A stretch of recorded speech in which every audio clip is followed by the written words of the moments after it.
जय हिंद। चलिए आज देखेंगे भारत का सामान्य परिचय। भारत का सामान्य परिचय आज इस पर चर्चा की जाएगी और यहाँ से जो महत्वपूर्ण क्वेश्चन बनते हैं उसके बारे में भी हम आपको बताते चलेंगे। सबसे पहला क्वेश्चन तो देखिए यही बन जाता है कि भारत किस गोलार्ध में अवस्थित है, क्या किस गोलार्ध में स्थित है। तो यहाँ उत्तर पूर्वी गोलार्ध, इतना याद रखिएगा। कौन सा गोलार्ध हो जाएगा? उत्तर पूर्वी गोलार्ध। फिर आगे देखिए अगला पॉइंट है, भारत का जो है उत्तरतम बिंदु लद्दाख, देखिए यही है लद्दाख वाला एरिया, ये वाला है लद्दाख वाला एरिया। तो उत्तरतम बिंदु यहाँ आप देख सकते हैं इंदिरा काल यहीं से है, जो उत्तरतम बिंदु कहलाता है, सबसे उत्तरी बिंदु, सबसे उत्तरी सीमा कहलाता है। ठीक है, इधर आप देख सकते हैं अफगानिस्तान।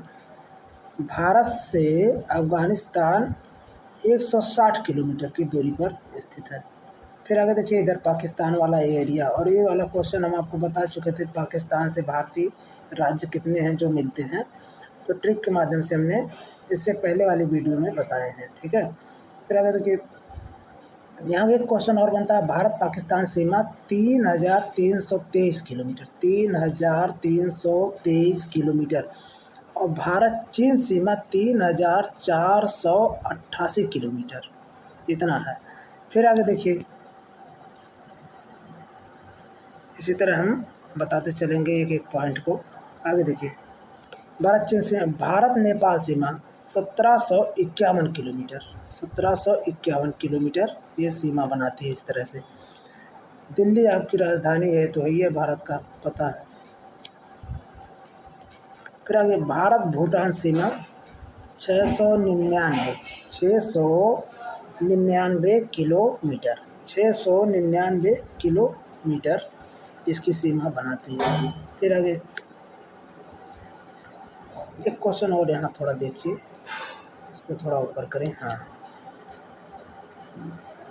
चलें देखते हैं कि ये तो उत्तरतम बिंदु हो गया, उत्तरतम बिंदु वाला जो लद्दाख वाला बताए वो उत्तरतम बिंदु हो गया। अब देखिए पश्चिम और पूरब वाला बिंदु यहाँ से इंगित होता है। अब यहाँ देखिए कीबुत यहाँ पर स्थित है, यहाँ पर कीबुत जो है अरुणाचल प्रदेश में सबसे पूर्वी भाग है, पूर्वोत्तर भाग इसको बोला जाता है, सबसे पूर्वी भाग है। और इधर देखिए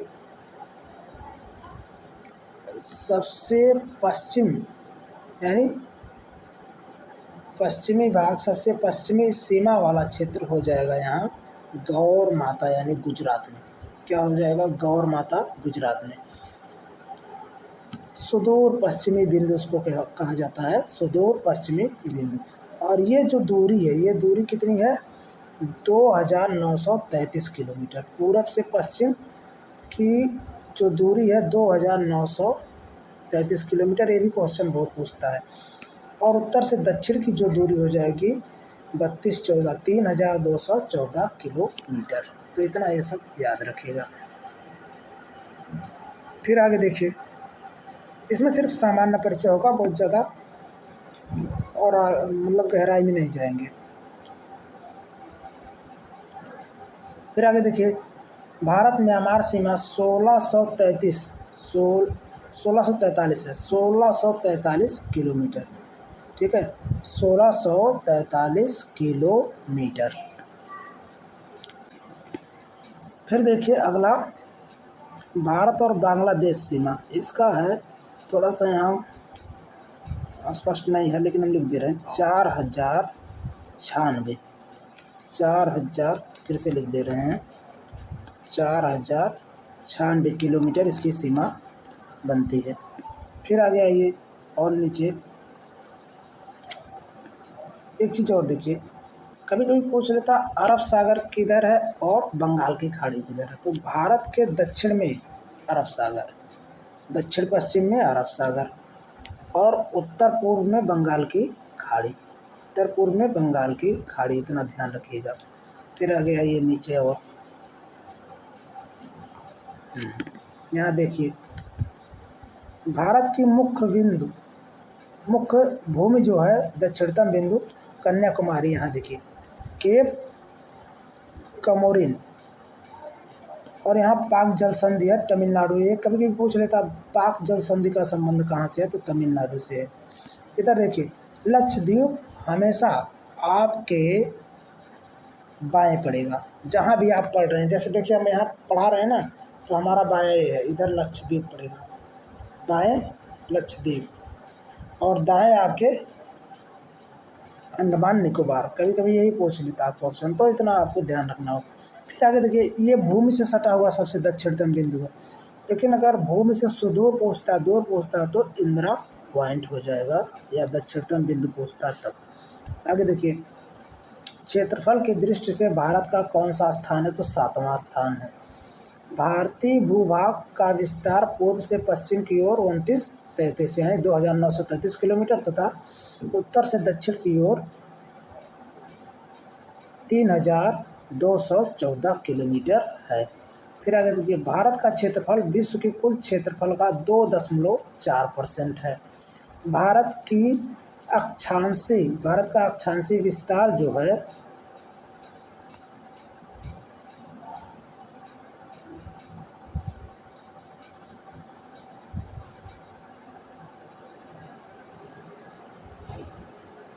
अक्षांशीय विस्तार 8 अंश 4 इंच। और इधर देखिए क्या पूछा है, अक्षांशीय विस्तार में ये अक्षांश हो गया, और 37 अंश 6 इंच या मिनट भी पढ़ते हैं, अक्षांश के मध्य है। आगे देखिए देशांतर क्या निर्धारित करती हैं, तो समय या अवस्थिति को।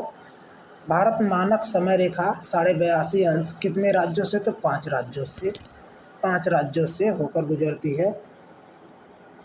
उत्तर प्रदेश, फिर आगे मध्य प्रदेश, एमपी,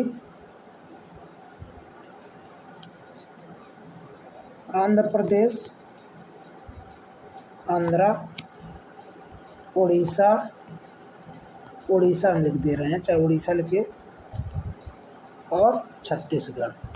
ये 5 राज्य हैं जिससे कर्क रेखा होकर गुजरती है। कर्क नहीं, वो मानक समय 82.5 अंश। आगे है कर्क रेखा कितने राज्यों से, तो 8 राज्यों से। 8 राज्य इसमें कौन है, गुजरात है, राजस्थान है, मध्य प्रदेश, छत्तीसगढ़, झारखंड, पश्चिम बंगाल, त्रिपुरा और मिजोरम। इसको एक ट्रिक के माध्यम से भी जान सकते हैं, मित्र पर गमछा झार, मित्र पर गमछा झार, है कि नहीं।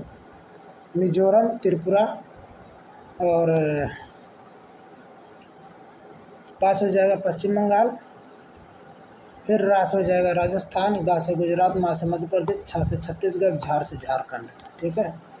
आगे भारत को लगभग 2 भागों में कौन सा अक्षांश विभाजित करता है, तो 23.5 अंश उत्तरी अक्षांश यानी कर्क रेखा बीचों बीच होकर गुजरती है।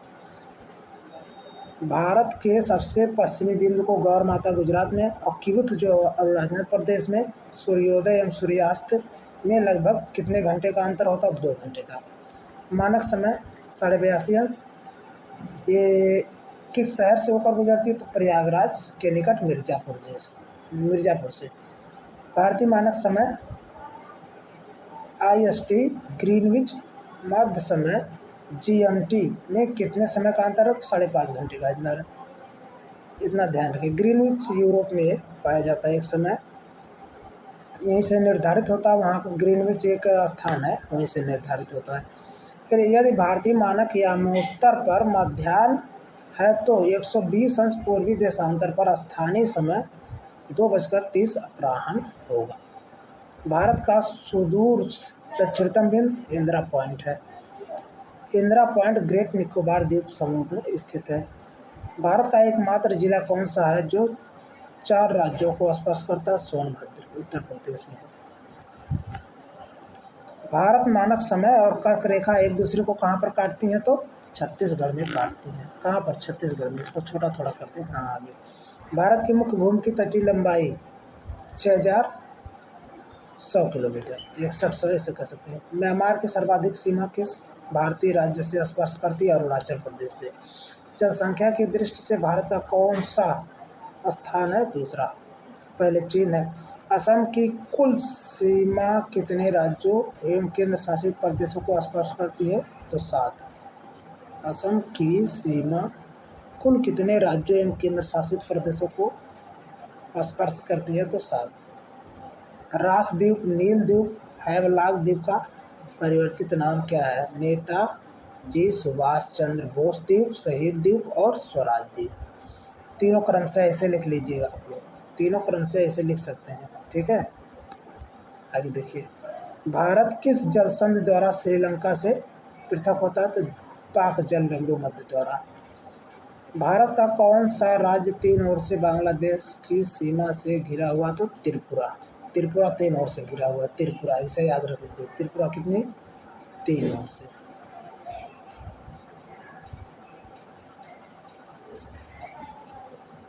इसको इसी में बता दें या वीडियो देखिए कितना बड़ा हुआ।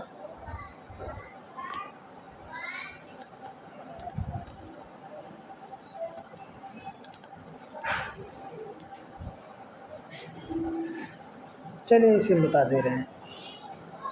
भारत के कुछ राज्य हैं जो अलग अलग देशों की सीमाओं से मिलते हैं। तो बांग्लादेश से देखिए कौन कौन से राज्य मिलते हैं। पश्चिम बंगाल, मेघालय, मिजोरम, त्रिपुरा और असम। पश्चिम बंगाल, मेघालय, मिजोरम, त्रिपुरा, असम। पश्चिम बंगाल, मेघालय, मिजोरम, त्रिपुरा, असम। आगे चीन से, और इस रेखा को निर्धारित कौन किया था? रेड क्लिफ ने, ठीक है।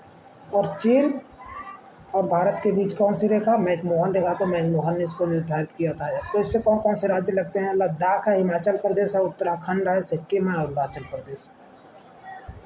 5 राज्य उसमें भी लगते हैं और यहाँ कितने हैं? लद्दाख, हिमाचल प्रदेश, उत्तराखंड, सिक्किम, अरुणाचल। इस तरह से 5 राज्य यहाँ भी लगते हैं। पाकिस्तान से भी 5 राज्य लगते हैं। पहले वाली वीडियो में हम बता चुके हैं।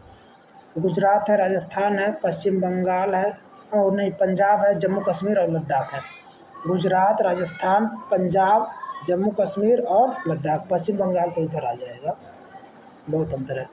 तो पाकिस्तान से, हाँ, जब पूर्वी पाकिस्तान कहेगा तब पश्चिम बंगाल हो जाएगा। बांग्लादेश से, यानी पूर्वी पाकिस्तान बांग्लादेश से मिलता जुलता उसकी सीमा है। फिर आगे देखिए, नेपाल से उत्तर प्रदेश, बिहार, पश्चिम बंगाल, सिक्किम और उत्तराखंड। उत्तर प्रदेश, बिहार, पश्चिम बंगाल, सिक्किम और उत्तराखंड।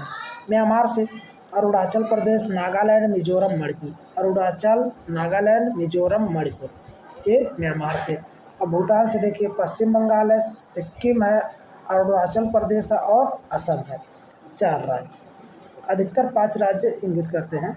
और अफगानिस्तान से सिर्फ लद्दाख, यानी डूरंड रेखा द्वारा इसको निर्धारित किया गया। अब आगे देखिए, मैकमोहन रेखा और रेड क्लिफ रेखा ये कैसे कैसे बनाई गई थी। अंग्रेजों के शासन के दौरान भारत व चीन के मध्य उत्तर पूर्व में यह सीमा 27 अप्रैल 1914 को निर्धारित की गई थी। 27 अप्रैल 1914 को निर्धारित की गई थी, जिसे मैकमोहन रेखा कहा गया। इसका नामकरण जो है सर हेनरी मैकमोहन के नाम पर ही किया गया। वर्ष 1914 में हुए शिमला समझौते में इसे दोनों देशों ने सीमा रेखा के रूप में स्वीकार कर लिया, ठीक है। अब आगे देखिए, रेड क्लिफ रेखा। विभाजन के समय 17 अगस्त 1947 को, यानी 15 अगस्त को हम लोग आज़ाद हुए, 2 दिन बाद, भारत व पाकिस्तान के मध्य निर्धारित की गई सीमा रेड क्लिफ रेखा के नाम से जानी जाती है। इस रेखा का निर्धारण बॉर्डर कमीशन द्वारा किया गया था और इस कमीशन के अध्यक्ष जो थे सर सिरिल रेडक्लिफ थे। इन्हीं के नाम पर इस सीमा का नाम रेड क्लिफ पड़ गया, ठीक है। तो एक क्वेश्चन और बच रहा है। काराकोरम श्रेणी को उच्च एशिया की रीढ़, बैकबोन ऑफ हाई एशिया के नाम से भी जाना जाता है। तो इस तरह से हमने भारत का एक सामान्य सा परिचय, या कह सकते हैं छोटा सा ब्यौरा दिया जिसमें बहुत सारे क्वेश्चन आप देखेंगे कि परीक्षाओं में आए हुए मिलते हैं। तो अगर आपके लिए वीडियो हेल्पफुल होगी तो ज़रूर लोगों तक पहुंचाइए और दोस्तों से मतलब सब्सक्राइब करवाइए, शेयर करवाइए। बाकी अगली वीडियो में मिलेंगे। धन्यवाद।